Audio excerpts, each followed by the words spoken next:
Salamat. Ricardo, okay, at may Salamat. para sa iyo yan, regalo ko sa iyo yan. Kwento tayo muna for context. Si Ate Meng dati kasambahay namin. Mula October 2023 hanggang May 2024 niya kami sinamahan. Araw-araw malinis ang bahay. May malasakit. Parang may ekstrang nanay sa bahay. Solid. Inimbitahan niya kami sa 7th birthday ng apo niya. July 6, 2025. Jollibee Karangalan, Cainta, Rizal ang venue. A day before ng party ay nasa Laguna nga pala ako. Editing gig para sa isang same day edit video. Ginabi ng uwi. At medyo maulan ng araw na yon. Kaya sabi ko sana maganda ang panahon bukas kasi gusto kong irigalo tong video shoot na to kay Ate Meng para sa apo niya. Umayo naman ang panahon. Kaya kahit pagod, dinala ko yung gears ko para in case kailanganin ko. 4 to 6 p.m. ang party. Dumating kami past 4 p.m. na. Akala ko late na kami pero buti na lang din at wala pa sila. Kaya sila, may videographer sila. Photo booth lang.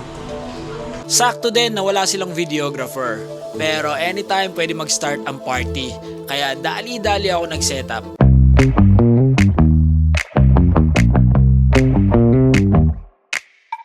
Dumating ang family with the celebrant mga bandang 4:30 p.m. For formality, tinanong ko pa din sila kung gusto ba nila ng free video shoot. Pumayag naman agad ang mother ng celebrant. Since late na din, agad sinimula ng party. Kaya ako, rat-rat agad.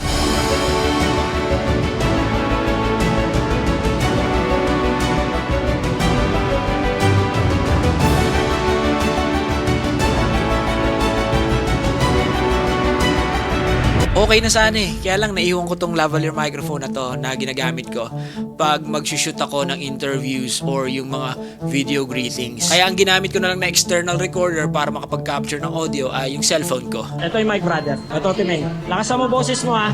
Itapat mo lang. Yan yung pinaka-mic mo ha. Nung nagsiserve na ng pagkain, dali-dali akong lumabas para makapag-shoot na ng establishing of location since wala na akong time nung bago mag-start ang party.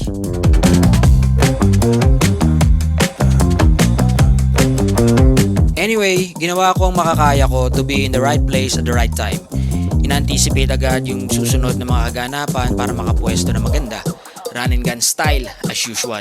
Itong ginagawa ko, this is my way of giving back in my own little way. And hopefully, they pay forward in their own way too. So without further ado, ito na pala yung highlight video ng 7th birthday ni Kenzie. I'm just hoping na napasaya ko sila, lalo na si Ate Meng.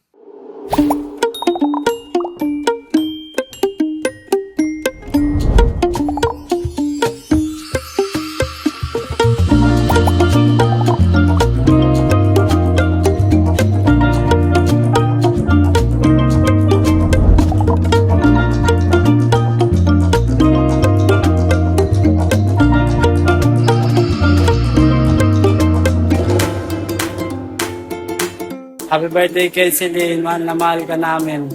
Ingatan mo yung sarili mo, huwag mong pababayaan. Sana lumaki ka pang malusog, din lang po.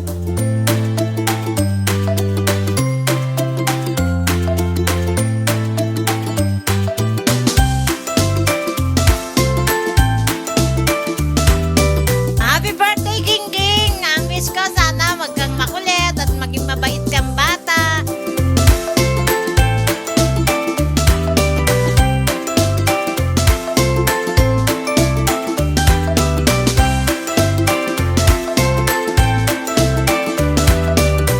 At sana pagbutihin mo uli ang pag-aaral mo para may premyo ka uli sa akin.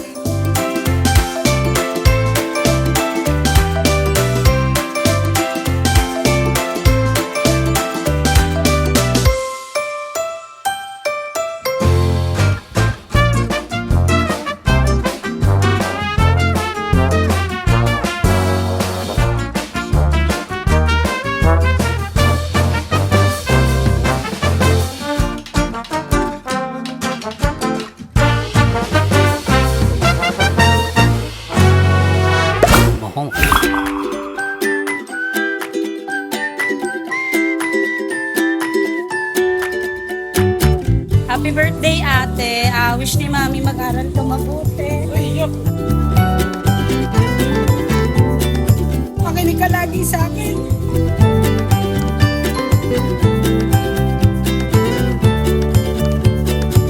Lalo mong galingan araw-araw para sa reunion yan. I love you.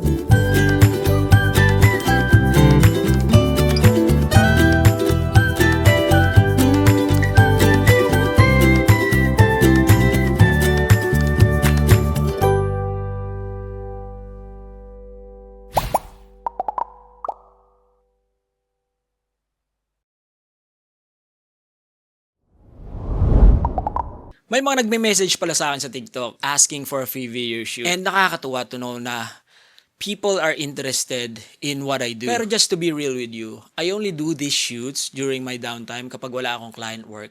Kasi at the end of the day, I still need to make a living to pay the bills. And kung hindi ko masusustentuhan yung sarili ko at pamilya ko, paano ko pa makukontinue itong mission na to na makapag-provide ng free video shoot as a way of me giving back to other people. Kaya sobrang laking bagay ng inyong suporta kasi the more blessings we receive, the more we can give. And besides, we cannot give what we don't have. I plan to continue this mission for as long as I can. And once we hit 10,000 subscribers, I'll be raffling off a free video shoot to one of the lucky subscribers. Malay mo, ikaw na yon. So if you believe in what I do and you want to support this cause, please don't forget to like and share our videos. And also consider subscribing. Sobrang laking tulong po niyan para may pagpatuloy ko po ang ating mission na makapag-provide ng free video shoots one kiddie party at a time. Until the next video.